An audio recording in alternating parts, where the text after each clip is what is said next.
encourage your soul, enlighten your mind, and empower your faith.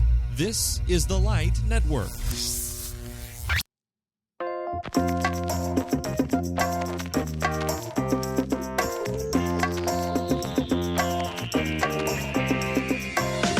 Hello, and thanks for joining us on the book club today. My name is Brad McNutt, and I'm the host of this podcast dedicated to reviewing and recommending many helpful books about the heavenly book that God has given to us. We are back after so many years, actually only like 2, but after so many years and so many books, so many great books have been published and so many great books remain to be read. And I'm just excited to be back talking books again. I have really missed being able to do this. And so I'm excited about the season that's in front of us. Nothing has changed. We're going to pick up where we left off a couple of years ago. And so we're following our cycle just like we always do. We're looking at the Canon. We've worked our way through the Old Testament. We're in the New Testament. We're picking up at the book of Philemon today. And then, of course, after the Canon, we'll look at a classic book, one that's been around for quite some time. And then we pay attention to a contemporary book and then a cutting-edge book, one that's been newly published. And so what we want to think about today, of course, is the Canon. We're thinking about the book of Philemon. And so when we think about this book, this small book, according to an article in the Anchor Bible Dictionary, it is composed of 355 words, and I'm assuming that's 355 Greek words. And one of the interesting things about it is that this is a personal letter, but at the same time, it's not private. Many people would have been involved in the process of reading the letter and seeing what is going on. Further, it has been pointed out that this book rightly centers around the future relationships of Paul, Philemon, and Onesimus. And so there's this triangular relationship that is happening. And of course, maybe at this point, it might be good just to kind of stop and give some of the details of the book of Philemon for maybe if we do not know what Philemon is about. Again, this short letter, 1 chapter. So Philemon is an influential member, it seems, in the Colossian church, and we'll have more to say about him a little bit later.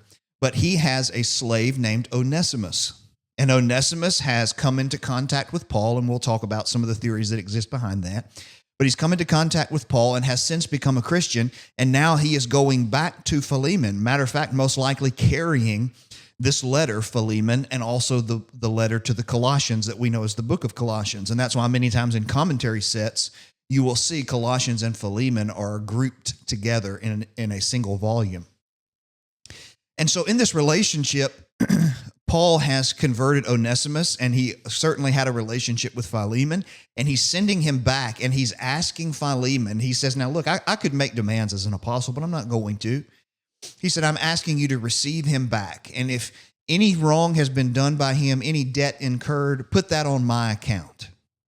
And so it's about this relationship, but it also carries with it this important discussion. You know, a lot of thought has been given through the years to the slavery of the New Testament, the Old Testament as well, but also, especially for our study here, the New Testament, and what was involved there. Why is it that the biblical writers or Jesus himself or the apostles, they didn't come out and flat out condemn slavery?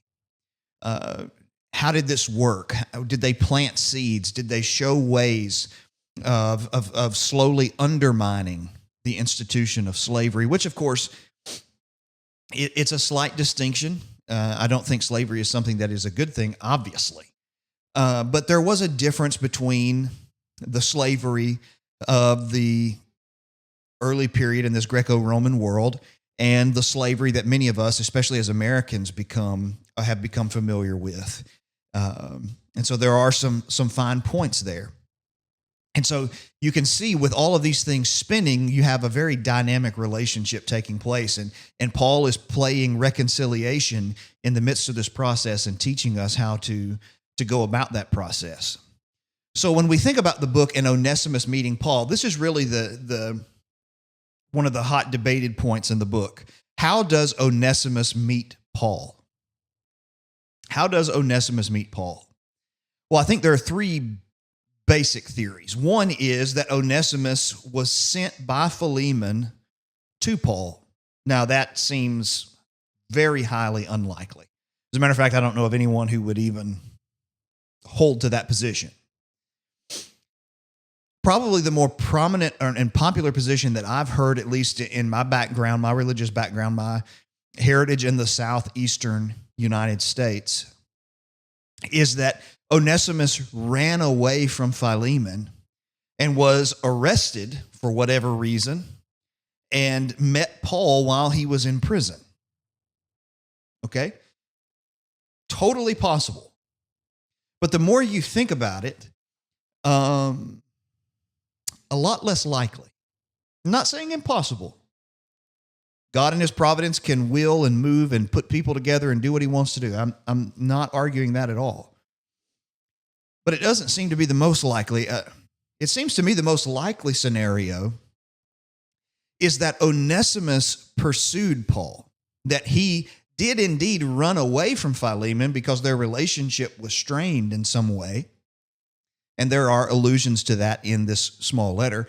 But it seems like he goes to find Paul specifically because he knows Philemon's respect for Paul. And there was this ancient custom where you could find someone to step in on your behalf and to plead your case for you. And so it may be that Onesimus ran away from Philemon looking for Paul so that Paul would step in and see if he could bring reconciliation to the relationship. At least in my mind, that's the view that makes the most sense at this point in my life.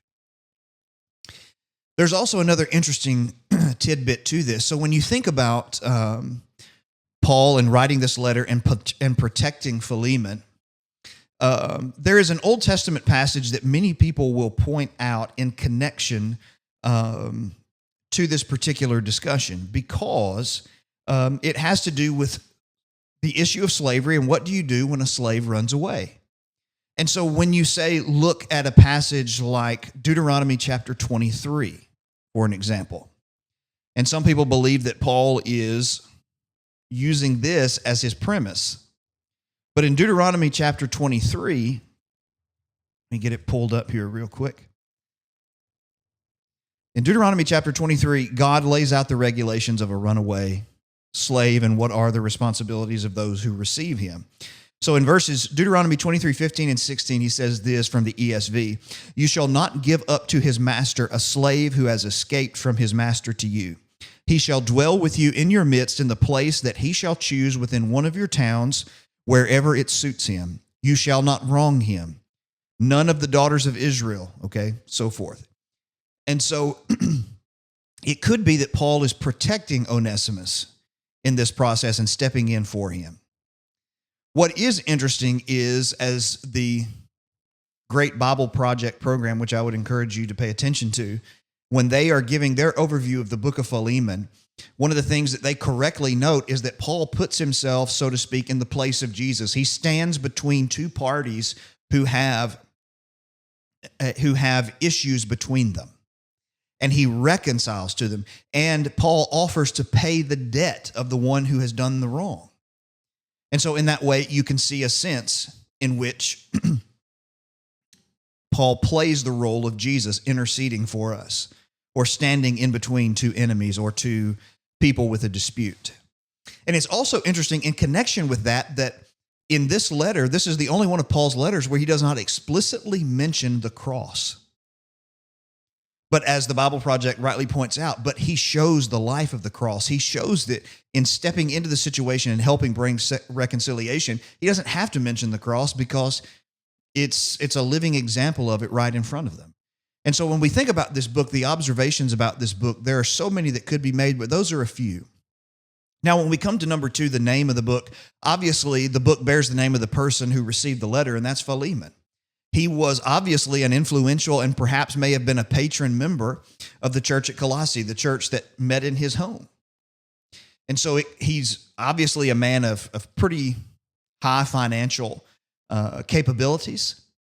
And so he is a pillar in that particular congregation, it would seem. Number 3, when we think about the author of the book, of course, the Apostle Paul is the one. Verse 1, verse 9, verse 19, he names himself. Now, as with his other letters, may he have used a scribe? Why, certainly. But he's still writing the letter. And, when you think about the personal nature of this letter, you would almost see, there are some letters that you may dictate to a secretary or to a scribe. But there are some letters where they're so important to you that you would pick up the pen yourself and do it. And this may be one of those occasions where he picked up the pen himself and wrote the letter.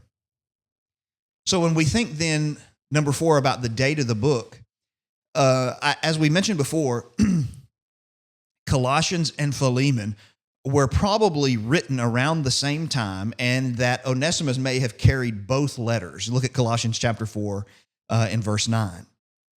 And it seems that certainly in the book, Paul is in prison. Now, which imprisonment do you place that with? Well, most commonly it's been placed with the Roman house arrest, which would explain how Onesimus would have been able to find him and seek him out. And so that puts roughly the date of the composition of the book around AD 60 to 62. Now, when we think about the purpose of the book, why it was written, I think reconciliation is the purpose of the book. It's a living example of reconciling issues and differences and really tackling one of the really tough issues of that day, and that was slavery. You have Philemon, of course, the master, and Onesimus, the slave. They were at a crossroads, and they needed reconciliation with each other. And based upon this relationship, which, by the way, Paul, interestingly enough, in Colossians 3:22 through 4:1, addresses slaves and masters to the church at Colossae, while at the same time having sent a letter to Philemon and Onesimus, who has since, after he sought Paul, become a Christian. It's interesting to see the dynamics of these relationships and how he's writing the letter generally to the congregation in Colossians and specifically giving us application in Philemon to specific situations. Not just theoretical ideas, but to people that you know very well. And because that they are now brothers in Jesus, their reconciliation has deeper implications. Their relationship with each other is very, very important to an onlooking world. And so reconciliation between two individuals stands at the very heart of the book of Philemon. So when we think about then the outline of the book, how does it come to us? 25 verses. I like the way the guys at the Bible Project do it. I think they do a great job with it. Verses 1 through 7, you've got Paul's opening prayer. In verses 8 through 20, you've got his request. He explains the situation to Onesimus or to Philemon, and then it goes through the process of making his request, and then you've got his final greeting. He's confident that Philemon will do what it is that he asked, that he will conduct himself as a Christian gentleman, and then that he would prepare a place for him to stay because Paul plans to come and visit soon. And so the opening prayer, 1 through 7, his request in verses 8 through 20, and his final greeting in verses 21 to 25. So what are the key verses then as we conclude to the book? Well, they stand at the very heart of the book, beginning in verse 15. He says this, "For this perhaps is why he was parted from you for a while, that you might have him back forever, no longer as a bondservant, but more than a bondservant, as a beloved brother, especially to me, but how much more to you, both in the flesh and in the Lord. So if you consider me your partner, receive him as you would receive me. If he has wronged you at all or owes you anything, charge that to my account. I, Paul, write this with my own hand. I will repay it, to say nothing of your owing me, even your own self." And so those verses capture the heart of what this reconciliation is about, and Paul taking it. Now, it was mentioned there, Paul saying, I write this with my own hand. Now, that doesn't necessarily mean he's writing the whole letter, although it could be. It could also mean that he just simply picked it up, and in that particular sentence, he wrote it. Either way, don't get lost. Don't miss the forest for the trees. And so when we see this, we see a beautiful picture of reconciliation. And when we're looking at this as Christians who are people who live in the real world, and we have issues and we have difficulties and we have conflicts, we're learning how to handle and process those conflicts. And in some ways, understanding the process that Jesus gave. You remember in the 5 teaching sections of Matthew, one of those teaching sections is chapter 18, where he deals and focuses expressly with the idea of what happens when we sin against each other or we have issues with one another. How do we go about the process of reconciliation? In Philemon, we have a real intimate look into what that is and how that should be done. And so when we think about the book of Philemon, it's a tremendous little book. I obviously commend it without any reservation to every individual to spend some time looking at and exploring and thinking through the implications, and then taking it even a step further into your own life and saying, look, where are issues, where are relationships that I need to address in my own life concerning the exact types of things? And so we have the book of Philemon. Look, we certainly hope that it's been beneficial to you. We also certainly hope that you'll join us throughout this season as we continue to think about books. I've got my stack of books over here down in the new podcasting studios here at Molten Church of Christ, where they have gone above and beyond to make this just a really cool and fun experience, and to make it of the highest quality that we possibly can. And so I have my books stacked up over here that we are going to review and think about and talk about together.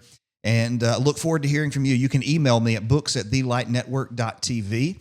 Obviously, those come straight to me. What you're reading, books you're interested in, things along those lines. Love to have those conversations. Would love to offer any recommendations on any subject. And certainly, we don't claim to be an authority here.